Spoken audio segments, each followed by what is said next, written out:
today's economy, it can be hard to get a sustainable job. This is an understatement when it comes to ex-felons. When they enter society after being incarcerated, the world is not at all a welcoming place.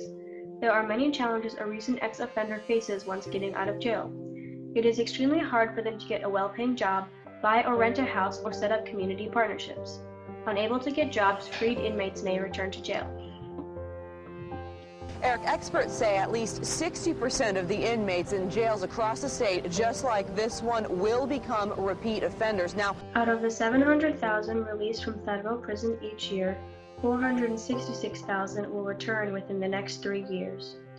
If people get drawn back into the real world, get a job, and make a living, studies show they will be less likely to go back to prison.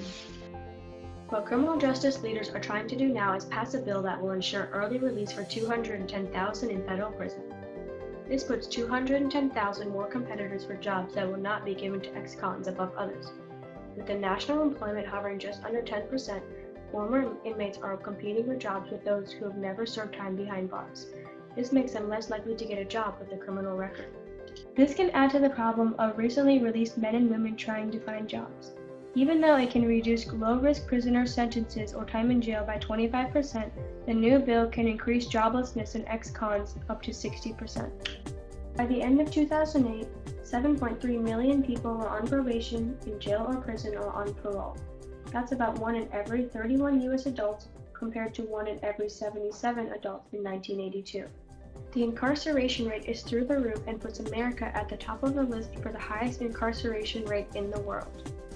Meantime, I sat down with an ex-felon to ask what he needs. Carl Kennedy is a single dad with a single goal: to find a full-time job. There are thousands all over the country like Carl looking for jobs with little to no success. Most ex-offenders find this impossible, and they have no one coaching or helping them on finding the right way to apply for jobs. But on nearly every application he fills out, he hits a roadblock, the one that asks, "Are you a convicted felon?" To avoid the likelihood of returning to jail within the first year, ex-convicts need to land jobs within 2 months of their release, and they need to make more than minimum wage. If this doesn't happen, many men and women end up back in jail or working in criminal activity just to get by. As you can see, there's a lot of mounting evidence against the success of former inmates from reentry. Community leaders are trying to help them so they can find a way to start a new life. Programs, support groups, and legal advisors are becoming more common to help people with reentry, but are not always provided for the prisoners. It is up to them, and it makes it even more challenging finding the right help, and they will be less likely to follow through. A man was recently released from prison, but was arrested soon after because he robbed several stores in his neighborhood. He thought that there was no other way to become successful after prison, so he resorted back to this. I need the money, and the government ain't trying to help me. Maybe if the government helped us, and when I say us, people all that have felony, maybe, we wouldn't be in this situation. Even without help from the government, one local woman was able to overcome the challenges of re-entering society and getting over the stigma left behind from being in prison.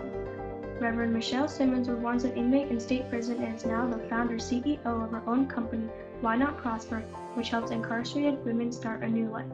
The program offers pre-release mentoring to currently imprisoned women, housing options, and job coaching. It builds community among the women and helps them educate themselves on how to work and live in the outside world.